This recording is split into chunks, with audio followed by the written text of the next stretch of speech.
Napauwi ka yata. May nangyari ba, anak? Salubong ng ama ni Iya sa kanya.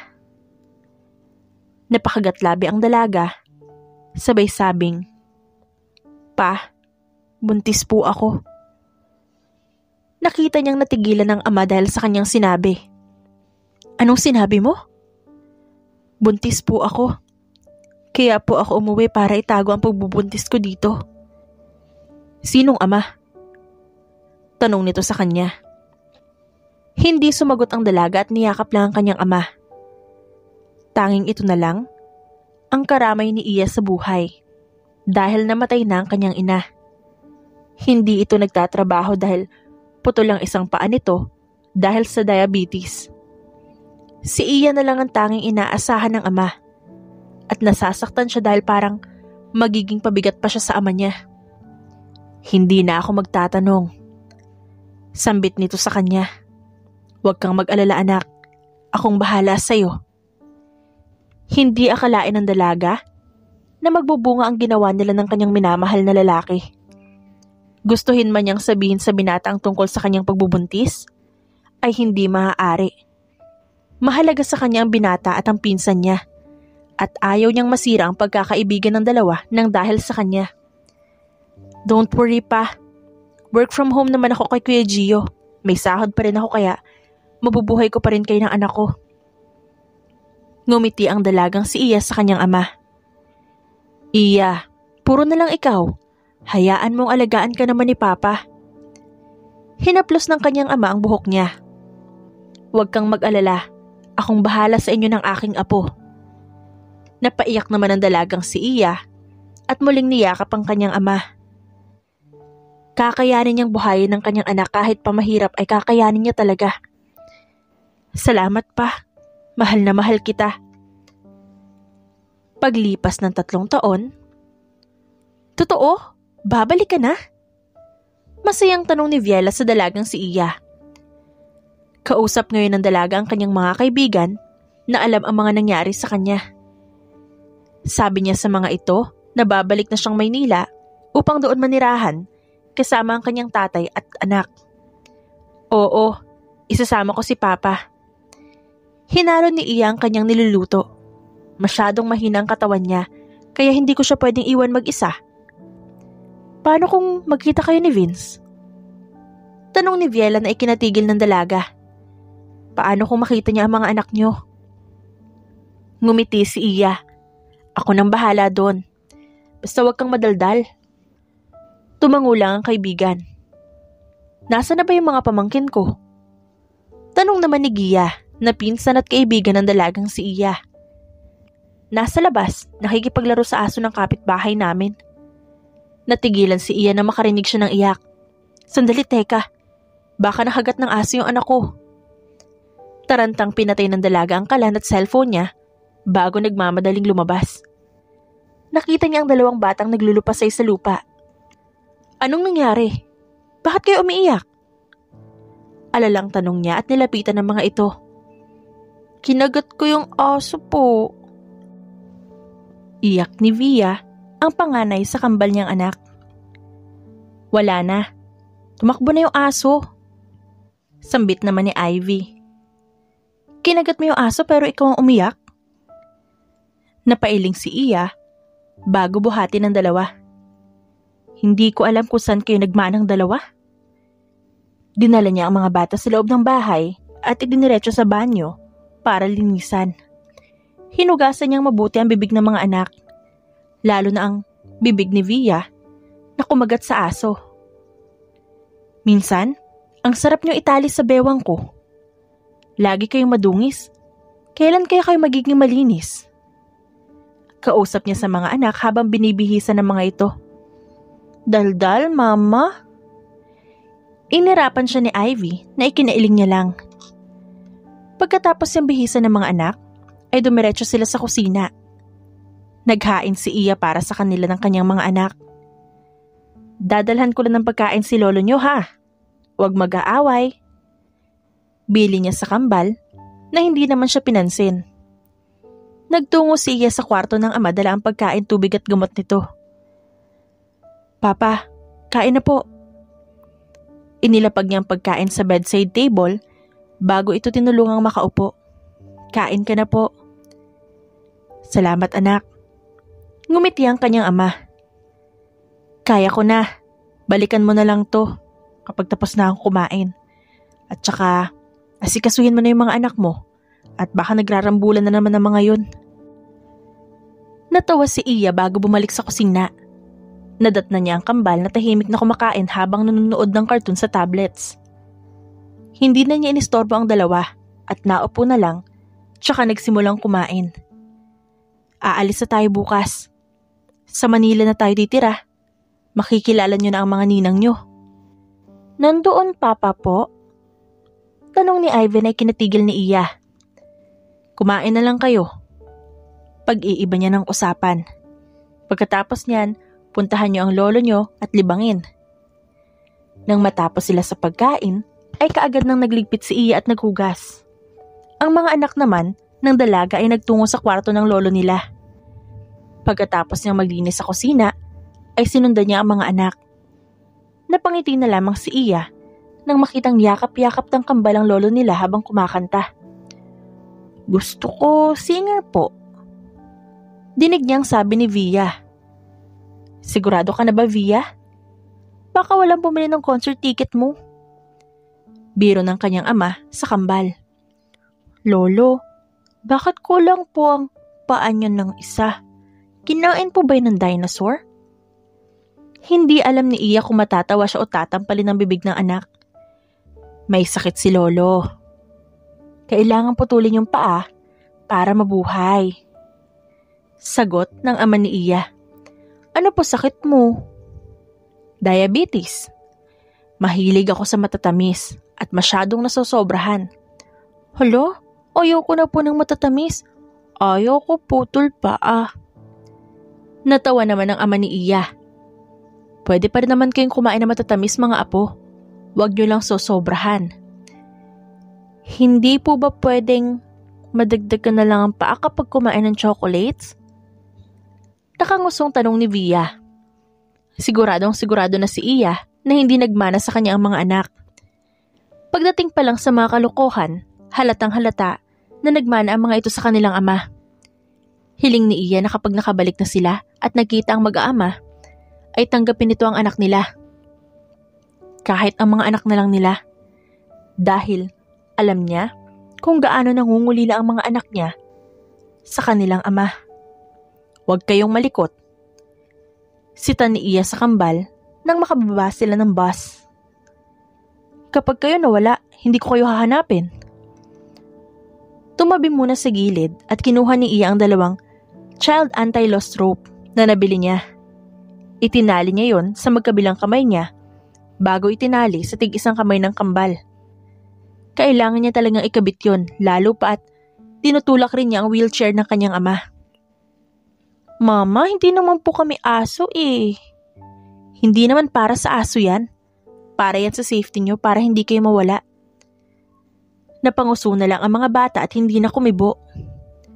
Umalis na sila ng terminal ng bus. Maluwag ang pakiramdam ni Iya dahil nakakagalaw siya ng maayos. Ngayong nakatali ang kanyang mga anak. Hindi basta-basta matatanggal ang mga anak niya sa tali dahil may lock iyon na pinasadya niya.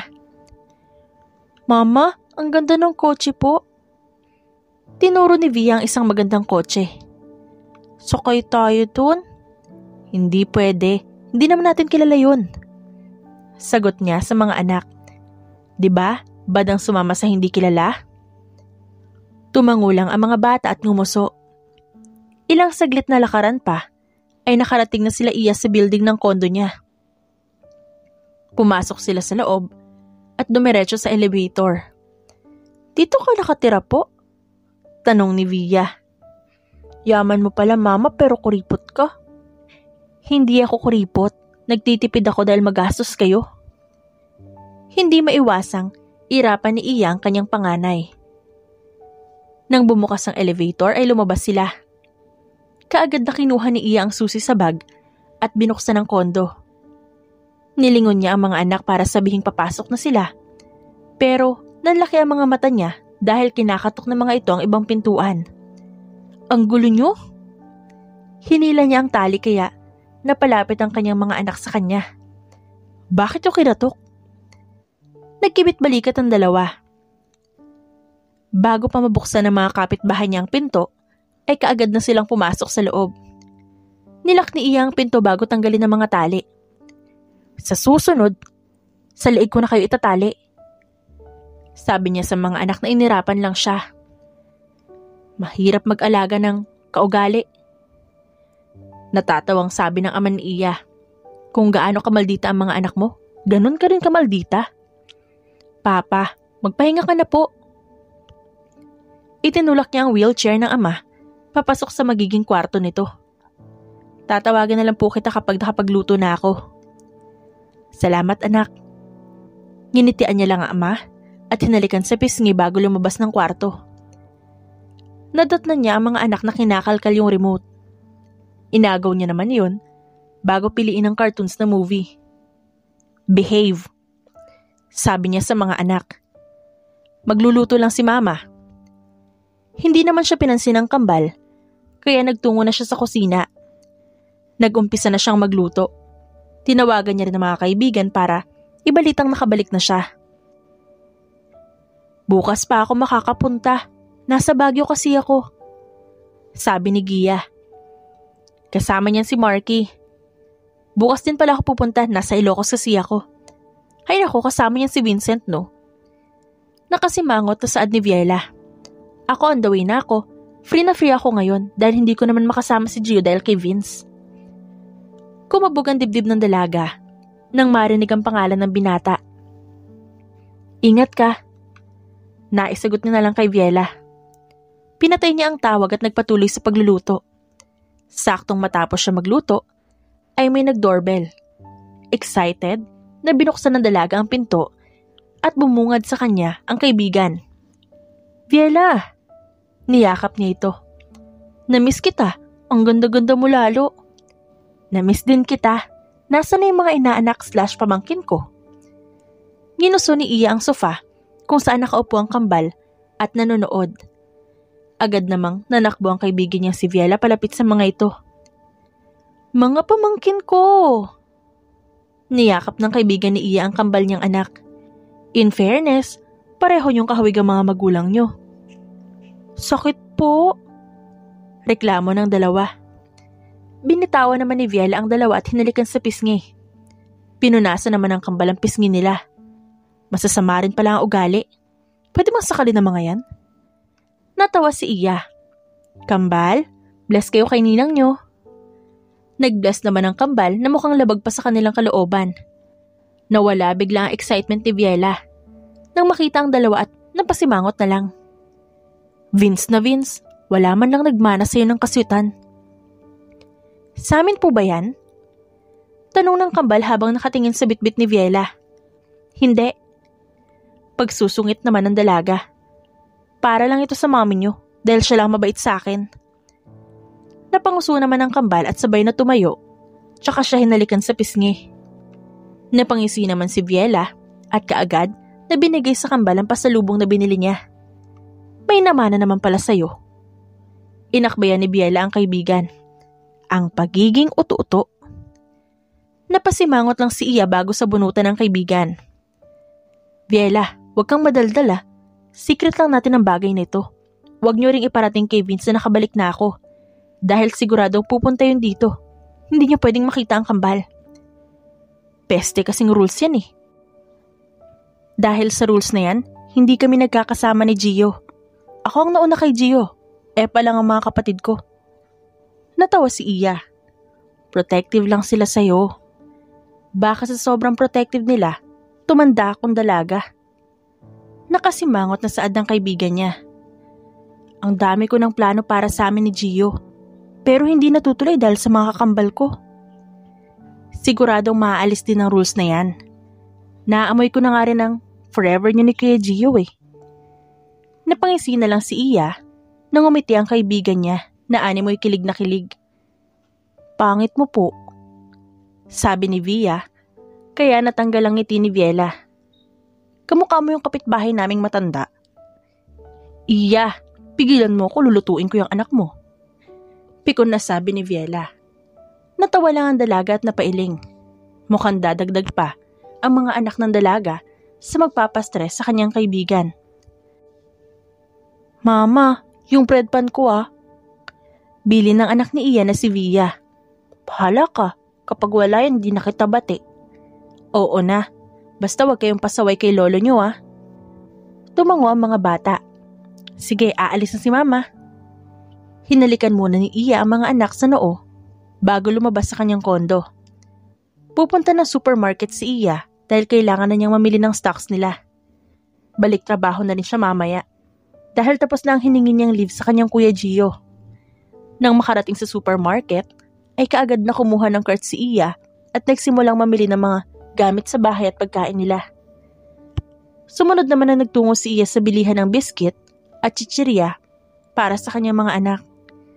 Dinamihan niya ang kuha ng bread pan dahil mahilig dito ang kanyang mga anak. Nanguha din ng dalaga ng inumin para sa mga bata. Iya. Natigilan si Iya at nilingon ang nagsalita. Tila natuod siya sa pagkakatayo na makilala ito. You're back. Vince? Tingnan mo nga naman ang tadhana. Hindi niya akalaing dito pa sila magkikita ng lalaking minamahal niya at ama ng kanyang kambal. Ang tagal mong nawala. Hindi alam ng dalaga kung namali lang siya ng dinig. Pero dinig niya ang pait at sakit sa boses ng binata. Kailangan kasi. Kamusta na? May girlfriend ka na? Pakilala mo naman ako. I'm still waiting for you. Natigilan ng dalaga dahil sa sinambit nito. Ang tagal na, pero ikaw pa rin ang laman nito. Ikaw pa rin talaga. May rules kayo. Alam kong pareho kayo importante ni Kuya Gio sa buhay ko. Paano kung buwagin namin ang rules? May chance pa ba sa ating dalawa? Kapag ginawa mo yan, posibleng maglapit ang loob ni Kuya Gio at Viela. You need to decide, Vince. Ayoko magsisika sa desisyon na pipiliin mo. Iya, kailangan ko nang umalis. Don't worry. Anytime naman. Bukas naman ang buhay ko para sa'yo. Binigyan niya muli ng isang ngiti ang binata bago ito iwanan. Nagbayad siya sa cashier at kaagad na umuwi ng bahay. Mama! Kaagad na salubong sa kanya ng kambal na anak. Dahan-dahan. Nagpakabait ba kayo? Tumangulang ang dalawang bata bago kumuha ng bread pan at Chucky. Napailing na lamang si Iya bago ayusin ang kanyang mga pinamili. Masaya siya na malungkot. Kung may pagkakataon lang, ay gusto niyang mabuo ang pamilya nila. Alam niyang sobrang mahal na mahal ni Vince sa kakambal itong si Viela. Kaya ayaw nitong ipaubaya ang dalaga sa pinsan niya. Minsan na kasing nasaktan ni Gio si Viela. Kaya takot ang kapatid nitong si Vince na ipaubaya ulit ang kapatid.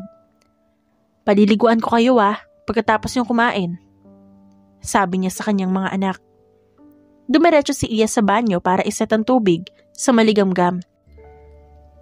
Pero natigilan siya nang madatna ng banyo. Naglalawa ito at maraming kalat. Yung tubig sa bathtub ay kulay violet. Napahampas sa noo si Iya bago harapin ang mga anak. Anong ginawa niya sa banyo? Bakit violet ang tubig sa bathtub? Nagtimpla po kami ng juice. Sagot sa kanya ni Ivy. Muntik nang masabunutan ni Iya ang anak dahil sa isinagot nito. Napahinga na lang siya ng malalim at napailing. Walang tablet mamaya. Huwag niyo akong ungutan, baka matampal ko pa kayo. Inirapan niya ang mga anak bago magtungo sa banyo at maglinis. Nang matapos siya, ay agad niyang binalikan ng mga anak na tapos naman ang kumain. Ligo na. Nagtungo silang tatlo sa banyo at kaagad namang pinaliguan ni Iya ang mga anak. Bakit ba ang kukulit niyo? Naku, ang sarap niyong itapon minsan. Nginisihan lang siya ng mga anak na inilingan niya lang. Pagkatapos paliguan ni Iya ang mga bata, ay dinala niya ang mga ito sa kwarto nila at binihisan. Manood kayong TV sa sala, magluluto lang ako. Behave, okay? Nagtungo si Iya sa kusina at nagsimulang magluto ng kanilang tanghalian. Nang matapos na siyang magluto, ay kaagad na silang kumain. Pinainom muna ni Iya ng gamot ang kanyang ama bago ito muling inihatid sa kwarto. Ang kanya namang mga anak ay pinainom niya ng vitamins. Tulog na. May work si mama kaya kailangan behave kayo. Mama, gusto ko tablet. Yumakap sa kanyang anak na si Ivy. Ayaw kong matulog. Hindi pwede. Paano kanyang lalaki? Binalingan niya ang anak at pinahiga katabi ni Via na inaantok na. Kapag ba natulog ako, lalaki ako kaagad? Inosenteng tanong ng bata. Hindi pa naman kaagad. Tulog ka na, sige na. Ngumuso naman si Ivy bago mahiga sa tabi ni Via. Tinabihan naman ni Iya ang mga anak habang nakatutok sa laptop. Mama, pangit siguro si Papa no? Kaya ayaw mo siyang ipakilala sa amin po kasi pangit siya? Anak, walang taong pangit. Meron kaya? Umirap ang anak niya. Kinurot niya naman ito sa pisngi. Masamang nanlalait ng kapwa. Gusto mo bang hindi mapunta sa langit? Nakangusong umiling ang anak. Sige, wala na pong taong pangit. Yumakap sa kanya ang anak, nakaagad naman niyang tinapik-tapik hanggang sa makatulog. Tinutok na lang ni Iya ang sarili sa kanyang trabaho. Ilang saglit lang ay tinabla na siya ng antok, kaya ibinaba niya muna ang screen ng laptop bago tabihan ng dalawang anak. Hinalikan niya ang mga ito sa noo hanggang sa tuluyan na rin siya makatulog. Magpakabait kayo. Bili ni Iya sa mga anak. Huwag makulit, okay? Opo.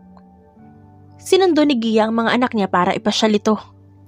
Hindi kasi ito maipasyal ng dalaga dahil marami pa siyang ipapasa sa CEO nila na si Gio. Gia, yung tali ah. Tumangulang ang pinsan. Sige, ingat kayo. Hinalikan niya muna ang mga anak bago ito tuluyang pasamahin sa pinsan. Napahinga na lang ng malalim si Iya nang matahimik na ang kanyang kondo. Namimiss niya agad ang kanyang mga anak.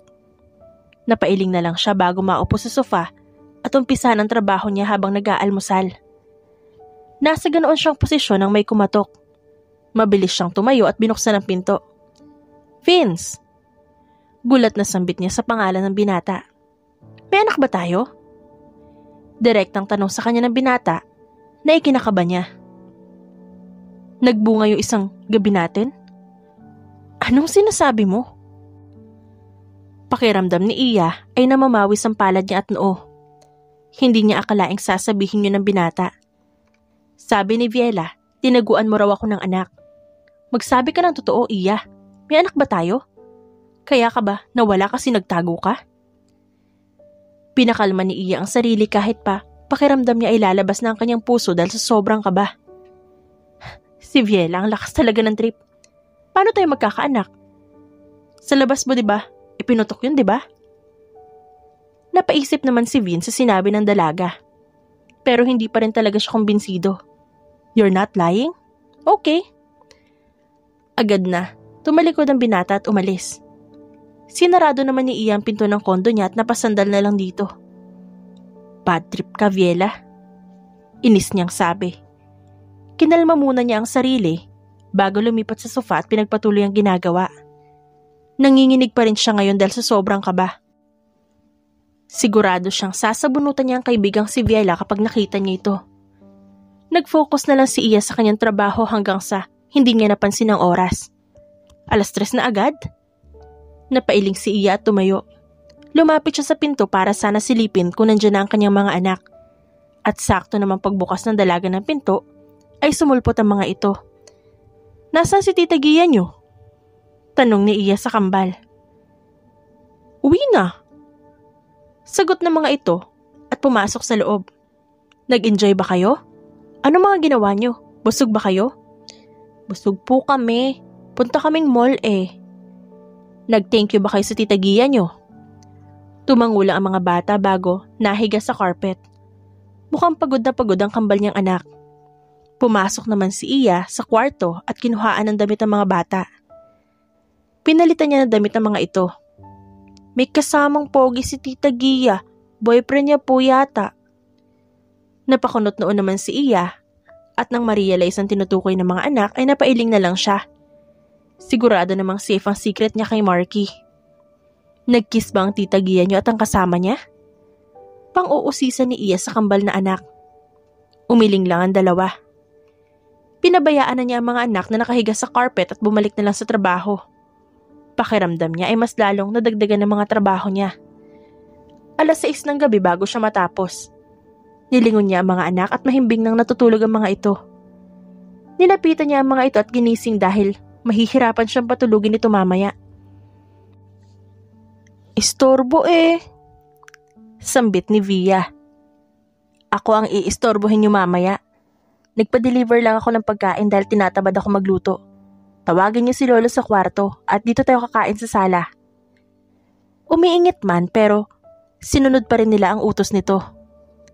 Ilang saglit lamang ay dumating na ang in-order ng dalaga.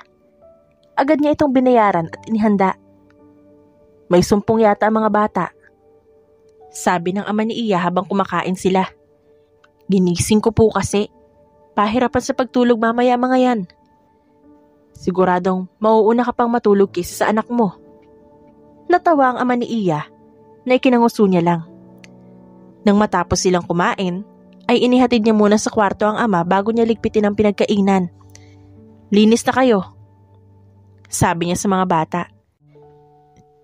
Nilinisan ng dalaga ang mga anak at biningkisan ng pantulog. Ano, hindi kayo makatulog no? Ngumisi lamang ang mga ito at tumalon-talon sa kama. Napahinga na lang na malalim si Iya at nakaramdam na rin siya ng antok. Pero hindi naman niya pwedeng pabayaan ang mga bata. Mama, bakit wala kaming papa? Labat talaga kaming papa? Meron. Soon makikilala niyo rin siya. Tumangulang ang mga bata at naglaro ng naglaro. 3:00 ng madaling araw nakatulog ang mga ito. Ganon din siya. Nangako si Iya sa sarili na hindi niya napatutulugin ang mga ito sa alanganing oras. Mama, sinabunutan ako ni Ivy. Sambit ni Via na umiiyak. Napahampas naman si Iya sa kanyang noo at inopen ang mic ng Google Meet. Sir Gio, exit lang po ako saglit. Paalam niya. Tumango ang pinsan niya kaya in-off niya ang mic at nag-close ng cam. May online meeting ngayon si Iya at hindi siya makapag-focus dahil nag-aaway ang mga anak niya. Ivy, ano na naman ba yan? Nilapitan ni Iya si Via at niyakap. Maldita ka talaga. Hindi mo na ako mahal? Umiyak din si Ivy. Nagilty naman agad si Iya at hinila si Ivy at niyakap din ito. Ito ang mahirap tuwing sinusumpong ang kanyang mga anak. Hindi siya makapagtrabaho ng maayos. Tahan na, gusto niya lang ng bread pan Opo, gusto namin, sagot ng dalawang kambal. Pinunasan ni Iya ang luha ng mga anak at hinalikan nito sa noo bago tumayo at magtungo sa kusina para kunan ng pagkain ng mga bata. Habang kumukuha siya ng pagkain, biglang tumunog ang doorbell. Sa isipin niya ng in-order niyang fast food, ay inutusan niya ang batang buksan ng pinto. Via, buksan mo yung pinto. Sigaw ni Iya. Kumuha ng tsaki si Iya bago magtungo sa sala. Muntik nang maibagsak ni Iya ang hawak niya nang bumungad sa kanyang hindi inaasahang tao. Vince? We need to talk, Iya. Napahinga siya ng malalim at tumango. Nilapitan ni Iya ang kambal na anak at ibinigay sa mga ito ang pagkain nila. Behave, okay? Tumango lamang ang mga bata at nagsimulang kainin ang binigay ng kanilang ina. Sa kusina tayo. Nagtungo ang dalawa sa kusina na puno naman ng katahimikan ng paligid hanggang sa basagin ni Vince. You lied to me? Sabi mo wala tayong anak. Vince, hindi ko naman ginustong magsinungaling. Ginawa ko lang ang nararapat. At ito ang nararapat? Sa tingin mo ba hindi kita pananagutan dahil lang may rules kami? You're so selfish, Iya. Sorry. Ayoko masira ang pagkakaibigan niyo ni Kuya Gio. Vince, naging selfish ako para sa inyo at para sa'yo. Sorry kung pinagkait ko sa yung mga anak mo. At pinagkait ko rin sa'yo maging ama sa mga anak natin. You should have told me, Iya. Handa akong bitawan ng rules na yun. nang hindi nasisira ang friendship namin. Hinila ni Vince ang kamay ng dalaga at niyakap ito. Willing akong isuko para sa iyo lahat. Ganon kita kamahal, Iya. Napakagat sa ibabang labi niya si Iya. Sorry, Vince. Hindi ko naman kayang magalit sa iyo. Can you just introduce me to them? Hindi yata nila ako kilala. Inirapan ako eh. Natawa si Iya bago hawakan ang kamay ni Vince. Hinila niya patungo sa sala kung saan natagpuan niya ang mga anak na kaharap ang kanyang laptop. Kalbo, sabi ni Via at tumawa. Nasaan po yung buhok mo? Tumawa rin si Ivy. Nagmamadali namang nilapitan ni Iya ang laptop at inagaw sa mga bata. Pasensya na po. Sorry po. Sorry po, Sir Gio. Exit ka na. Ako nang bahala dito. Ngumiti sa kanya ang Kuya Gio niya. Umexit si Iya sa meeting bago isinara ang laptop niya at ilapag. Sinamaan niya ng tingin ng dalawang kambal na ngayon ay tinatarayan si Vince. Kambal, mamaya ko na kayo kukurutin. Di ba gusto niyo makilala ang papa niyo? Ito ang papa niyo. Siya ang papa niyo. Nagkatinginan naman yung kambal at inang saglit na ngay, sabay na pumalahaw ng iyak ang dalawa. Napangiti na lang si Iya at napatulo ang luha habang nakatingin sa mag-aamang nakayakap sa isa't isa. Ang pogi mo, Papa. Iyak ni Via. Buti pinatulan mo po si Mama, no? Sabi naman ni Ivy na ikinasimangot ng dalaga. Sorry kung ngayon lang si Papa. Hindi kasi alam ni Papa eh. Sorry mga anak. Promise, hindi na ulit aalis si Papa at lagi lang akong nasa tabi niyo. Love you, Papa. Sabay na sabi ng dalawang bata. Bahagya namang napanguso ang dalagang si Iya dahil pakiramdam niya ay isa siyang asungot sa mga ito. Hello, I'm existing too. Sabad ni Iya at kumaway pa. Natawa naman si Vince bago siya hilahin at isama sa yakapan nila. Napapikit na lamang si Iya at dinamang init ng katawan ni Vince. Napatigil lamang siya nang mahina siyang sikuhin ng kambal parang pinapaalis. Ang sama niyo. Ako kaya ang nauna sa papa niyo. Magluto ka na lang po. Masungit na sabi ni Ivy at lumambitin sa leeg ng kanyang ama. Amin si Papa. Sabi naman ni Via. Napasimangot na lamang si Iya at inirapan ng dalawang bata. Natawa naman si Vince. Anong magluluto? Nag-order ako ng food, nakalimutan niyo na? Sige, inyo na yung papa niyo, akin na yung pagkain. Biglang may nag-doorbell. Nilapitan naman ni Iya ang pinto at binuksan. Napangiti siya nang makitang iyon ang binili niyang pagkain. Jollibee! Mama, sa'yo na si Papa. Amin na yung Jollibee. Natawa si Iya at napailing. Ihahanda ni Mama to. Kuhanan niyo lang si Lolo sa kwarto ah.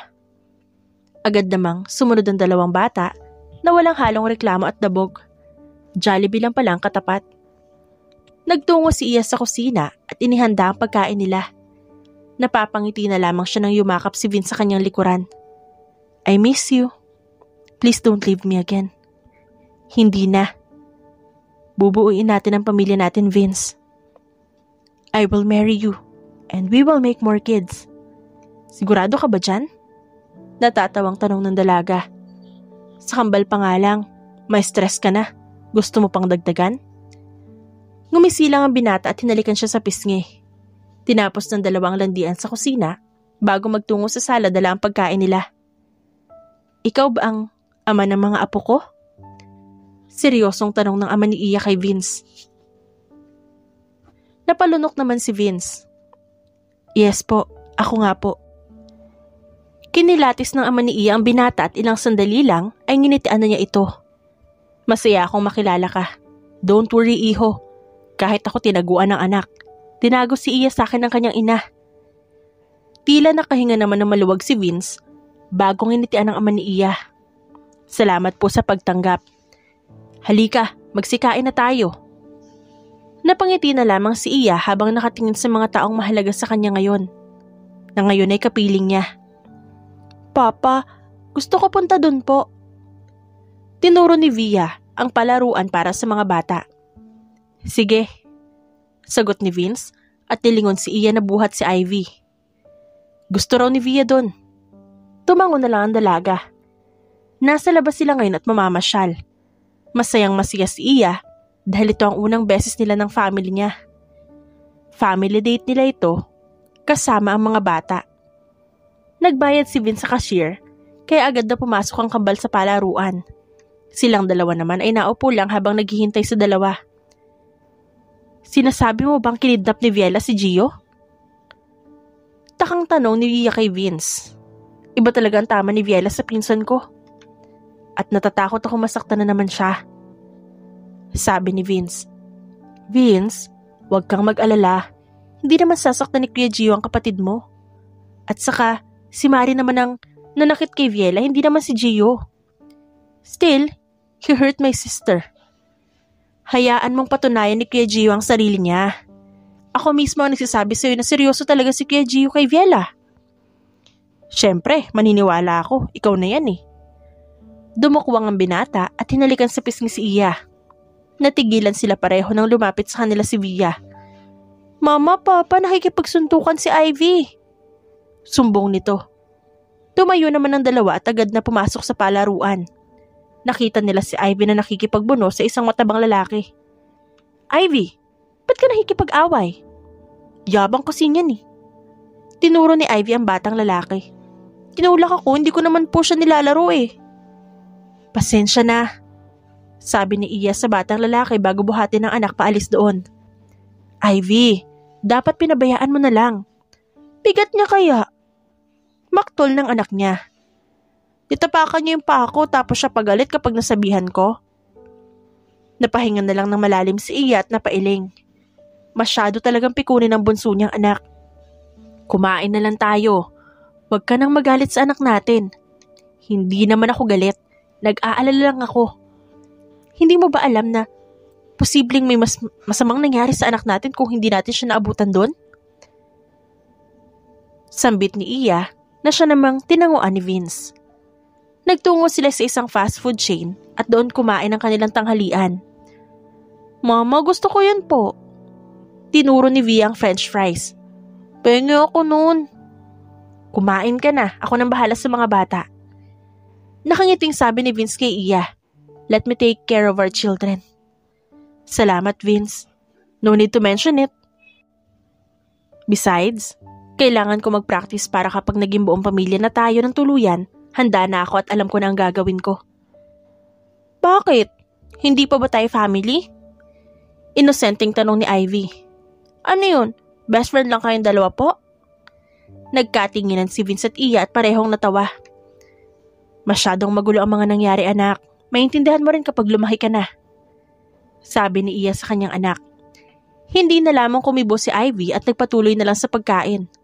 Nang matapos sila, ay namili na sila ng mga gamit ng mga bata. Namili na rin sila ng grocery at halos mas stress na lang si Iya dahil sa nagastos ni Vince. Hatian na kita sa gastos. Ang laki na babayaran mo. Don't worry, Iya. It's just 10% of my salary. Sagot ng binata at kumindat. Napailing na lang ang dalaga. Ba't nga ba niya nakalimutang bilyonaryo pala ang binata? Papa, saan ka uuwi? Tanong ni Via sa kanilang papa habang papauwi na sila. Hindi ka ulit tatabi sa amin matulog? It depends on your mother. Kapag pwede ako matulog sa kondo nyo, edi matutulog ako dun. Pwede naman. Kaso, malayo ang workplace mo. Baka maghabol ka ng oras. Alanganing sabi ni Iya. At saka baka mapagod ka sa biyahe. Traffic pa naman madalas. Pagdating sa inyo, hindi ako mapapagod. Nakangiting sabi ni Vince. Paano ako mapapagod kung kayo ang pahinga ko? Paano mo po kami naging pahinga? Mukha ba kaming rest house? Tanong ni Via, kaya mahinang napatawa si Iya. Why I'm hearing myself to her? Natatawang tanong ni Vince. Nang makarating sa kondo nila Iya, ay kaagad silang bumaba. Si Vince ang nagbitbit ng mga pinamili nila. Gustong tumulong ni Iya sa pagbuhat, pero kaagad na tumanggi ang binata. Ako na ang mag-aayos, sabi ni Iya. Pakipalitan na lang ng damit yung mga bata at siguradong matutulog na ang mga yun. Oh, right. Mabilis na humalik ang binatang si Vince kay Iya bago umalis sa kusina. Napangiti na lang ang dalaga bago simulang ayusin ang pinamili nila. Nang matapos siyang mag-ayos, ay kinuha na niya yung pinat-take out nilang pagkain para sa kanyang tatay. Papa, ito na po ang pagkain niyo at gamot. Nag-enjoy ba kayo? Nakangiting tanong ng kanyang ama. Opo, nakipag-away pa nga po si Ivy eh. Kasama dapat nila sa pamamasyal ang ama ni Iggy.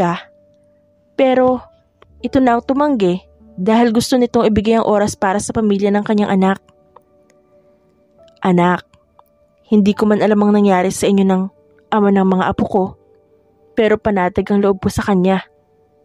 Masaya akong ipapaubaya kita sa kanya dahil alam kong hindi na rin ako magtatagal. Papa, wag mo nga sasabihin yan. Magtatagal ka pa po. Aabot ka pa sa kasal namin ni Vince. Payakap nga ako sa maganda kong anak. Nakangiting sabi ng ama ni Iya. Hindi naman nagdalawang isip si Iya at mabilis na niyapos ang kanyang ama. Ang tanging ama na lang ni Iya ang meron siya at natatakot siyang mawala ito. Hindi niya alam ang gagawin niya kung sakaling mawala ito sa kanyang tabi. Ano? Gusto mong pumunta kami ng Bulacan? Takang tanong ni Iya sa kanyang kaibigan na si Viela. Bakit? Anong meron? Hindi ba at gusto nating mapatid ang rules? Tinanguan ni Iya ang kaibigan. Nandito kami ngayon ni Gio sa Bulacan. Nandito din si Marky at Gia. Papunta na rin sila Vincent at Rika. Kaya kayong dalawa na lang ni Vince ang wala. Napatango naman si Iya nang ma-realize niyang kung ano ang gustong mangyari ng kaibigan.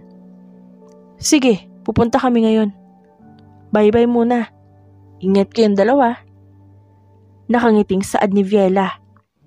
Pinatay ni Iya ang tawag bago lumabas ng kwarto. Nadatnan niya ang mag-aama sa sala na masayang naglalaro. Vince, aalis tayo. Iiwanan muna natin yung mga bata kay Papa. Bakit hindi kami kasama? Nakangusong tanong ni Via. Importante kasi ang lakad nila Mama. Sagot ni Iya. Kaya ba ni Tito? Tanong ni Vince. Gusto mo patawag ko si Manang para masamahan sila? Pwede rin. Importante kasi ang lakad natin kaya hindi sila pwedeng isama. Dapat may pasalubong kami Bahala ikaw po magtatampo kami. Oo, may pasalubong kayo sa amin.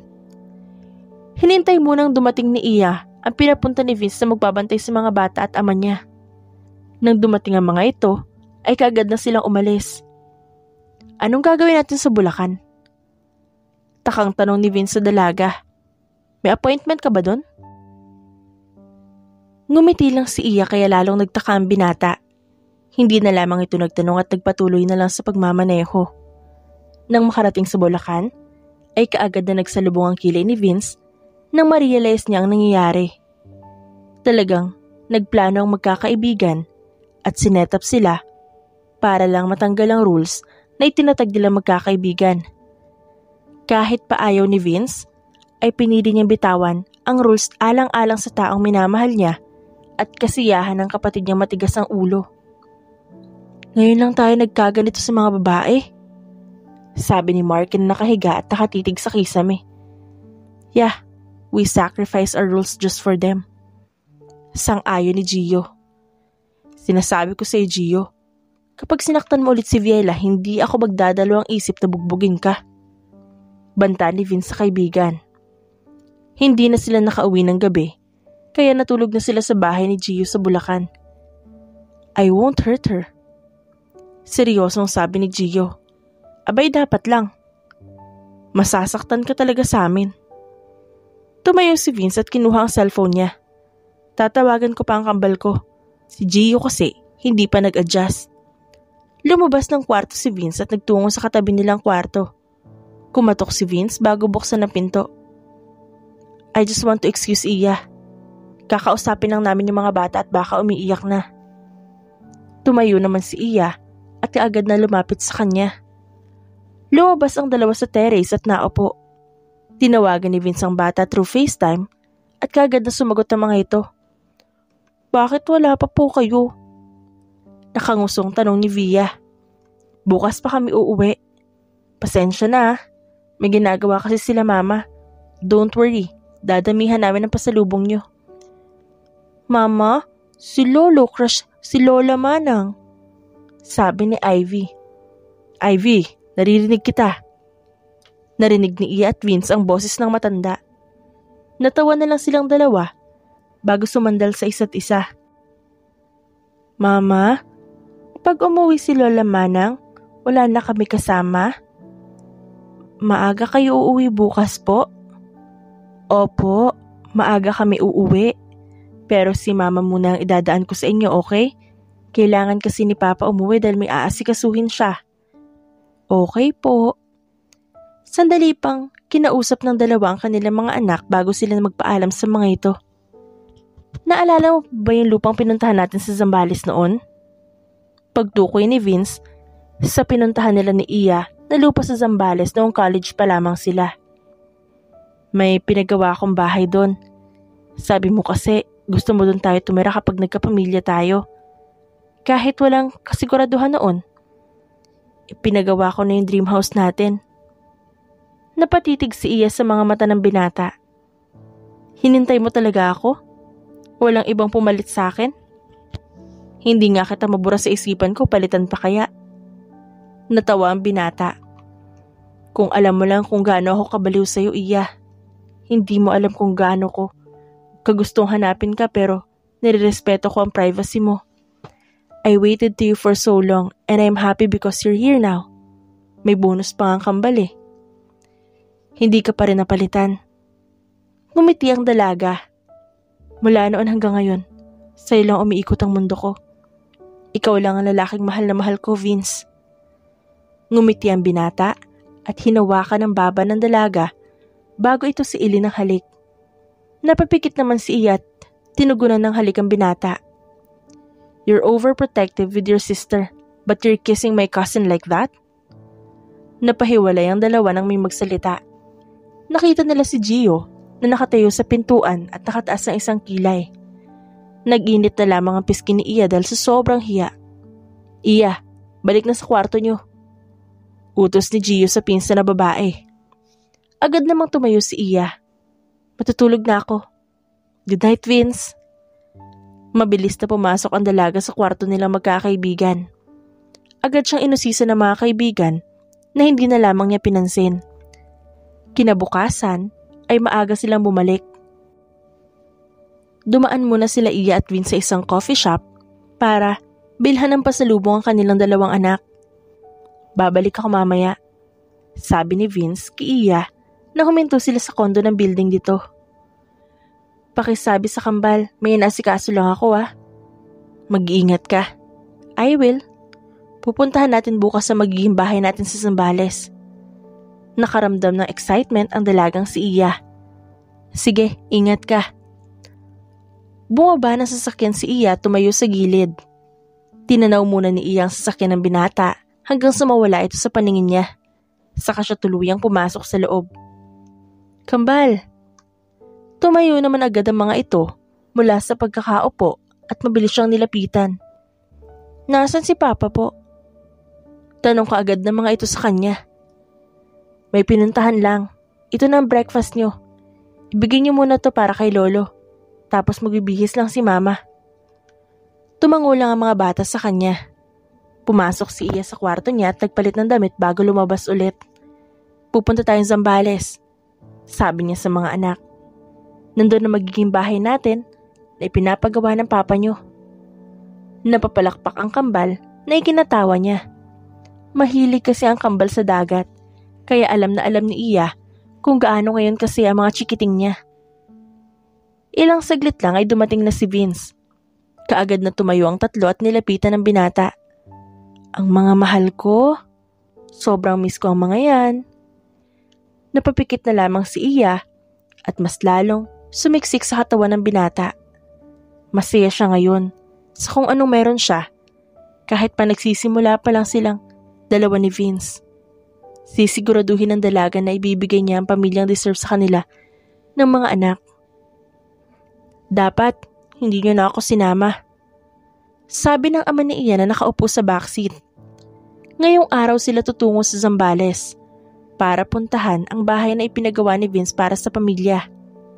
Pa, parte ka po ng pamilya namin. Hindi po mabubuo ang pamilyang to kung wala ka. Papa na kaagad Close na kayo ng papa ko. Siyempre, dapat ligawan ko ng todo ang papa ng soon-to-be misis ko. Sagot ni Vince. Sobrang boto na nga sa akin ni Papa para sa iyo di ba pa? Pag-iisipan ko. Pagbibiro pa ng ama ni Ian ay kinatawa nila. Halos 2 oras ang biyahe nila bago nila marating ang pupuntahan. Dagat! Halos sigaw ng kambal at mabilis na tumakbo patungong dagat. Naging alerto naman si Vince at kaagad na sinundan ng kambal niyang anak. Si Ian naman ay nilapitan ng ama na nakaupo na sa wheelchair. Ang ganda ng bahay niyo. Nakangiting sabi ng ama ni Iya habang nakatingin sa isang bahay na itinatayo. Parang palasyo na yan. Pa, that's not our house. Napalingon sila kay Vince na ngayon ay buhat ang kambal. Lalakad pa po tayo. Natawa si Iya. Samantalang ang ama ng dalaga ay napakamot na lang sa ulo. Itinulak ni Iya ang wheelchair ng kanyang ama habang si Vince ang may buhat sa kambal. Ilang saglit lang ay huminto sila sa isang lupain na may ginagawang malaking bahay. Yan po ang bahay namin. Our dream house. Hindi mapigilang maluha ni Iya habang nakatingin sa dream house nila ni Vince. Kung ano ang bahay na inilarawan ng dalaga sa binata, ayun nga ang kanyang nakikita. I love you. Inakbayan ni Vince ang dalaga at hinalikan nito sa noo. Thank you, Vince. Mahal na mahal kita. Maraming salamat, Vince. Sobrang panatag na ang loob ko dahil may lalaking nagmamahal sa anak ko. Ikaw na ang bahala sa kanya kung sakali mang hindi na ako magtagal sa mundo.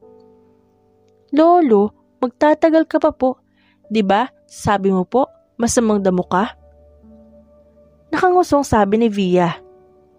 Wag po ulit sasabihin mo yan Malulungkot na naman si mama Pangit pa naman. Pag umiyak yan. Hindi alam ni Iya kung matatouch siya o sasabunutan ng anak dahil sa sinabi nito. Maligo na lang tayo sa dagat. Sabat na ama ni Iya. Ang tagal ko na rin hindi nakakaligo ng dagat. Lolo, paano ka pula lang isa lang paa mo? Tanong ni Ivy. Natawa ang matanda. Uupo lang naman ako sa gilid. Kayang-kaya ni Lolo ang sarili niya. Nagtungo na sila sa tutuluyan nila pansamantala at nag-ayos muna ng gamit bago magtungo sa dagat. Nakaupo lamang sa isang bato si Iya habang binabantay ng kanyang papa na nagliliwaliw sa tubig. Namimiss mo si mama, no? Tanong ni Iya sa ama. Naalala mo ba siya kay Manang? Naniwala ka naman sa mga anak mo. Tanong ng kanyang ama habang sinasamaan siya ng tingin. Natawa si Iya. Okay lang naman, Papa. Ayos lang naman po ulit na magka-love life ka. Tigilan mo ako, Iya. Lapitan mo ang mag-aama mo. Hindi ako aalis dito. Tumango naman si Iya bago tumayo at nilapitan ang mag-aama niyang nagliliwaliw din sa tubig. Mama! Agad na niyakap ni Iya ang anak na si Ivy nang lumapit ito sa kanya. Ano, nag-i-enjoy kayo? Tanong ni Iya sa kanyang anak. Opo. Si Papa, ayos lang ba siya mag-isa doon? Tanong ni Vince. Nilingon ni Iya ang kanyang ama. Napangiti na lang siya nang makitang nakatingin nito sa tanawin habang nakangiti. Kapag gustong mapag-isa ni Papa, ibig sabihin, namimiss si Mama. Hinahayaan ko muna si Papa kapag ganon. Mamaya ko na siya lalambingin. Tumango lang si Vince bago lumapit sa kanya. Naramdaman ni Iya ang pagpulupot ng braso ng binata sa kanyang bewang. Kambal? Kailan niyo gusto ikasal kami ni Mama? Tanong ni Vince sa mga anak. Ngayon po. Sagot ni Ivy. Nilingon ni Vince ang dalaga. Narinig mo? Pakasal na daw tayo ngayon. Magpapakasal na si Gio at Viela, bawal ang sukob. Dapat kasi ako mauuna Epal talaga si Gio. Pagbigyan mo na. Don't worry, handang-handa naman ako umuo sa'yo. As if papayag akong humindi ka. Mabilis siyang hinalikan ng binata sa labi. Yuck! Kadiri! Sabay na sabi ng kambal. Natawa naman ang dalawa bago pang gigilan ng pisngi ng kanilang dalawang anak. So, anong feeling na Mrs. Ramirez ka na next month? Tanong ni Iya sa kanyang kaibigan na si Viela. Masaya. Ang swerte ko ba naman sa asawa ko? Ako rin, maswerte kay Mark. Sabi ni Gia. Swerte naman ako kay Vincent. Sagot ni Rika na bahagyang bakat na ang pinagbubuntis. Pero naiinis talaga ako sa amoy niya. Normal talaga sa buntis yan. Nung naglilihi rin ako sa kambal, inuutusan ko si Papa na magluto tapos siya yung kakain. Katakot palang maglihi. Sabi ni Viela. Pero excited ako magkaanak. Gusto ko isa lang. Mahirap kasi kapag kambal tas kaugali ko. Mahirap talaga kalaban ng kaugali. Tiklop ako kapag si Ivy ang nagtaray. Buti na lang si Via may 10% na kabaitan. Kamusta naman yung bahay niyo sa Zambales? Tanong ni Gia kay Iya. Tapos na, lilipat na kami dun after ng kasal ni Viela. Dapat pala, sulitin natin ang bonding. Ang lalayo na kasi na magiging tirahan natin. Yes, sulitin ang girl bonding, sabi ni Gia. Tumango naman sila at pumasok sa videoke room. Dahil sila na ang susunod. Dahil nga malibit na lang sila magkita at gusto nila i-celebrate ang kasal ni Viela. Nagdesisyon silang lumabas. Napagdesisyon na nilang mag-videoke habang kumakain kagaya ng dati nilang ginagawa. Kumanta ng kumanta ang mga dalaga at nagkasiyahan. Natigil lang sila nang bumukas ang room nila at iluwal ang 4 na lalaki na bumihag sa kanilang puso. Hindi ba sabi namin, girls lang? KJ ka talaga, Vincent. Maktol ni Rika. You can't blame me, Rika. I'm so worried. Don't worry, hindi naman kami manggugulo. We just want to make sure na ayos lang kayo. Inirapan ng mga kababaihan ang mga kalalakihan na pumasok bago nagpatuloy sa kanyang pagsasaya. Kakapagod. Nakangusong sabi ni Iya at naupo sa tabi ni Vince. Yung mga bata. Naki na, ma'am. Pagtukoy ng binata sa kanyang mga magulang. Dinala ko na rin si Papa sa bahay. Wala kasi siyang kasama. Nakakahiya naman. Don't be. Gusto ko rin makapag-bonding ang parents ko. Kasama ang papa mo. May pupuntahan pa kayo after nito? Hindi kami manggugulo. Gusto lang naming ma-sure na maayos kayo. Ewan, magsha-shopping yata sila. Sagot ng dalaga. Tumango lang si Vince at hindi na nagsalita. Nang magsawa ang mga dalaga sa videoke room, ay nagtungo na sila sa mall para mag-shopping. Nakasunod naman sa kanila mga lalaki sa buhay nila. Ang ganda nito. Nakangiting sabi ni Viela at kinuha ang isang pink na polo. Gio, bagay yata sa'yo to. Huy, tingnan mo 4 pairs. Sabi naman ni Gia. Nagkatingin na naman ang magkakaibigan at napahagik-gik. Binili kaagad nila ang polo bago nilapitan ng mga lalaki. Suot nyo. Sabi nila sa mga kalalakihan. Wala namang nagawa ang mga ito at sinabayan na lang ang trip nila. Nang makalabas ang mga ito sa bathroom, ay kaagad na lang kinuha na ng mga litrato. Dahil sa sobrang cute nitong tingnan. Just be thankful because you're pregnant. Nakangiting sabi ni Vincent kay Rika at tinakbayan nito. Mahal kita. Sabi naman ni Vincent hinila si Iya paalis. I prepared a romantic date for us. Dapat nagpaalam tayo sa kanila. Nakasimangot na sabi ng dalaga sa binata na nagkibit balikat lang. Sumakay sila ng kotse ng binata at agad namang nag-drive si Vince patungo sa restaurant kung saan siya nagpa-reserve. Nang makarating doon, ay kaagad na bumaba ang dalawa at pumasok sa loob. Nawala ang inis ni Iya nang makitang sa isang magandang garden ang date nila ng binata. I know you love flowers in nature. Have a seat, my beautiful woman. Nakangiting naupo naman si Iya. Nagtungo na rin si Vince sa upuan at naupo na rin. Thank you sa date. Nakangiting sabi ng dalaga. Anything for you. I love you. I love you more, Vince. Napangiti naman ang binata at dumukwang para halikan siya. Kain na tayo. Magpabalot ka na rin. Sobra ito para sa mga anak mo. Alam ko namang gustong-gusto nila itong pork steak na in-order mo. Naka-ready na talaga ang pabalot ko. Sabi ni Vince, pati sina Papa pinabalutan ko rin. Hindi pwedeng mawala si Papa natin. Mas lalong, minamahal ni Iya ang binata dahil sa pagtrato nito sa ama niya. Sobrang totoong-totoo ang binata sa kanyang ama at masaya siya dahil magkasundo ang mga ito. Pagkatapos nilang kumain, ay tumayo sila para magsayaw. Nakayakap ang dalawa sa isa't isa habang sinasabayan ng malamyos na musika na nagmumula sa violin. Do you still remember our first dance? Tanong ng binata. Prom night sa school, tapos bawal outsider. Kaso makulit ka. Sumayaw tayo sa rooftop ng school namin at nahuli tayo ng guard. Pero dahil close mo yung guard, imbis na sitahin ka, naging lookout pa natin. Natawad din ang binata. After that, galit na galit si Mommy sa akin.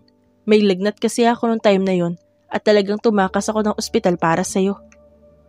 Sobrang guilty ko nga pero deserve mo naman daw, sabi ni tita. Sabi naman ng dalaga. I can't imagine na ganito tayo katatag kahit tinaguan mo ako ng anak. Hinalikan ni Vince ang noo niya. Wala masyado mo ako nagayuma sa karisma mo. Wala na ako nakitang ibang babae na mamahalin ko magmula na makilala kita.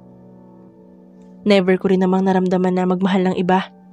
Masyado mong nilak ang puso ko, Vince. Masyado mo akong nilunod sa pagmamahal mo. Sobra kang nakakabaliw, Iya. Tinitigan ni Vince ang mukha ng dalaga. Feeling ko, ikaw yung nurse sa mental tapos ako yung baliw na inaalagaan mo. Ang pogi mo namang baliw. Thank you for always treating me right, Vince. Thank you dahil hindi ka nagbago mula noon hanggang ngayon. Thank you dahil binago mo ang buhay ko. Sobrang salamat at mahal kita, Vince Baltasar. I love you so much, Iya Fernandez. Hinawakan ni Vince ang pisngi ng dalaga bago pinagdikit ang kanilang labi. Hindi maiwasang mapaluhan ng dalaga dahil unti-unting bumabalik sa kanya ang alaala kung paano sila nagsimula ni Vince. Magmula nung high school at hanggang ngayon ay talagang tinupad ng binata ang pangakong hindi siya nito ipagpapalit at mamahalin siya nito ng buong buo. Hindi makita ni Iya ang kanyang sarili na hindi si Vince ang kasama niya. Kaya kung may magtangkang humadlang man sa kanila, handang-handa siyang ipaglaban ng binata. Congratulations! Sigaw ni Iya sa bagong kasal na si Viela at Gio. Sobrang masayang-masaya ang dalaga para sa kanyang kaibigan at pinsan. Nanguha sila ng mga wedding pictures sa simbahan bago sila dumiretso sa reception.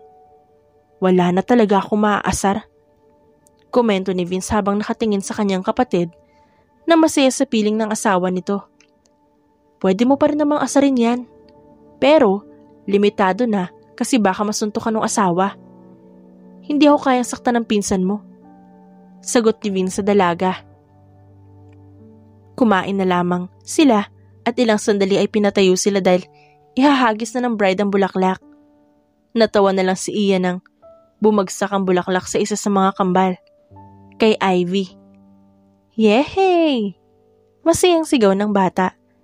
Baby, bigay mo na yan kay mama. Sige na. Akin ito Ikakasal po ako. Nilapitan ni Vince ang anak at binulungan. Ikakasal kami ni mama mo kapag binigay mo sa kanya yan. Mabilis namang inabot ni Ivy ang bulaklak sa mama niya. Kasabay nun ay ang pagluhod ng binata na ikinagulat ng dalaga. Lahat din ng bisita nila Viela ay napalingon sa kanilang dalawa. Hey, tapos na sila, Iya. Gusto kong tayo naman. Dahil baka unahan na naman ako. So, Iya Fernandez, handa ka bang makasama ako habang buhay? Are you willing to spend the rest of your life with me? Lumuluhang, tumango si Iya. Yes, handang-handa ako at gustong-gusto ko, Vince. Isinuot ni Vince ang singsing sa kamay ng dalaga bago tumayo at yakapin ito. Nagpalakpakan naman ng mga tao, kabilang na ang kambal nilang anak na halos tumambling na dahil sa sobrang saya. Pagkalipas ng ilang buwan, kasabay ng paghampas ng mga alon ay ang paghakbang ni Iya hawak ang isang bulaklak. Emosyonal siyang ngumiti habang nakatanaw sa lalaking kanyang minamahal. Dahil sa Zambales na sila nakatira, ay napagdesisyonan nilang mag-beach wedding. At sobrang saya niya dahil kahit kaunti ang bisita, ay present naman ang mga taong malalapit sa kanila. Masayang masaya ako, anak. Nakangiting sabi ng ama ni Iya na nasa wheelchair at kasabay niya. Siguradong masayang masaya rin ang mama mo na nanonood ngayon mula sa langit. Ito ang pangarap niya para sa iyo, Iya. Ito ang pangarap namin para sa iyo. Thank you, Pa.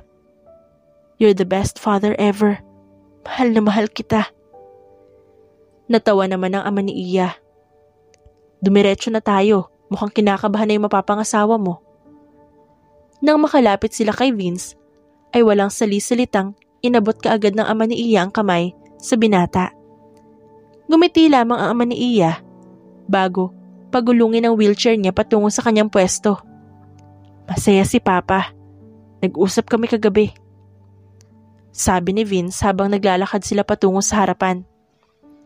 I know. This is his dream, Vince. Ito ang pangarap nila ni Mama. Nang makarating sa altar, ay kaagad na silang naupo at kaagad namang nagsimula ang seremonya ng kasal. Taimtim lang na nakinig sa pari ang dalawa, ganon din ang mga bisita. Lalaki, pwede mo nang halikan ang iyong asawa. Saad ng pari kay Vince. Ngumiti si Vince bago harapin si Iya at marahang itinaas ang belo nito. Hinapit niya ang bewang ng asawa at kaagad itong siniil ng halik. I love you. I love you always. Lumapit naman sa kanila ang kambal. Matapos ang kasal, yumukod naman si Vince at binuhat ang dalawang batang babae. Nanguha muna sila ng pictures bago sila dumiretso sa reception. Sa bahay nila Vince, ginanap ang reception. Ang ganda ng spot ng bahay niyo. Sabi ni Viela. Congratulations, Vince. Ngumiti lang si Vince at hinalikan sa ulo ang kapatid nito. Naupo ang bagong kasal sa harapan kasama ang kanilang kambal na anak. Mama, pwede po ba kaming magkaroon ng baby brother? Tanong ni Ivy. Kapag doon kayo natulog sa room nyo, pwede kaming gumawa ni mama nyo ng baby brother. Sagot ni Vince sa kambal. Mahina namang hinampas ni Iya ang asawa na tinawanan lamang siya at hinalikan sa pisngi. Sige po, hindi kami matutulog sa room niyo ni Mama. Natawa na lang si Vince at hinalikan ng dalawang anak. Hindi gaanong nagtagal ang pagsasaya dahil napagod kaagad ang mga bisita. Sa bahay nila natulog ang mga kaibigan at mga magulang nila. Buti na lamang at maraming guest room sa bahay nila. Mahal namin kayo po. Mama, congratulations po sa inyo ni Papa. Nakangiting sabi ni Via. Thank you. Hay, konti na lang talaga, dalaga na kayo mga baby ko. Bawasan niyo ang pagiging maldita ha, lalo ka na Ivy. Pagiging cute lang po ang kaya kong bawasan. Sagot ni Ivy at humagikik. Nakipaglaro pa ang mag-asawa sa mga anak nila hanggang sa mapagod ang mga ito. Kaagad na binuhat ni Vince ang tulog na kambal. Ang hyper kasi. Natatawang sabi ni Vince. Ako nang bahala sa kanila. Alam kong pagod ka. Ayaw mo ng honeymoon? Pagbibiro ni Iya sa asawa. Marami pang araw para dyan. Mas mahalaga ang kalusugan mo para sa akin. Napangiti si Iya at hinalikan ng asawa sa labi. Ngumiti lamang si Vince bago lumabas, bitbit ang dalawang anak. Kaagad namang naglinis ng katawan si Iya at nagbihis ng damit pantulog. Pagod talaga siya dahil sa pag-aasikaso sa mga bisita. Pero alam niya kung gaano ka-excited ang asawa, kaya pagbibigyan niya ito at hindi tutulugan. Tulog ka na? Sabi ng kapapasok lang na si Vince. Inaanto ka na? Tumabi sa kanya ang asawa at niyakap siya. Hindi pa ako pagod. You can take me, Vince.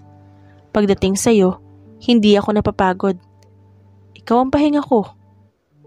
That's my line. Bakit mo naman inagaw sa akin? Natatawang sabi ni Vince at pumaibabaw sa kanya. I love you, my wife. I love you too, husband. And in that night, hinayaan ni Iya na angkinin siya ng kanyang asawa hanggang sa pareho silang mapagod. Sa lahat ng nangyari sa dalawa, wala sila ni isang pinagsisisihan at masaya sila dahil maganda ang alon ng tadhana para sa kanilang dalawa. The end. At dyan nagtatapos ang ating kwentong pinamagatang Hiding the Billionaire Twin Daughter, written by Queen D. Dearest friends and avid listeners, don't forget to like our videos and subscribe to our channel for more wonderful stories mula sa aming main channel, Randall Tagalog Love Stories, and for our second channel, Miss R Stories. Lubos po naming pinasasalamatan ang inyong suporta at pagtangkilik sa aming mga likhang istorya. Ingat po kayong lahat and have a good day everyone. Paalam!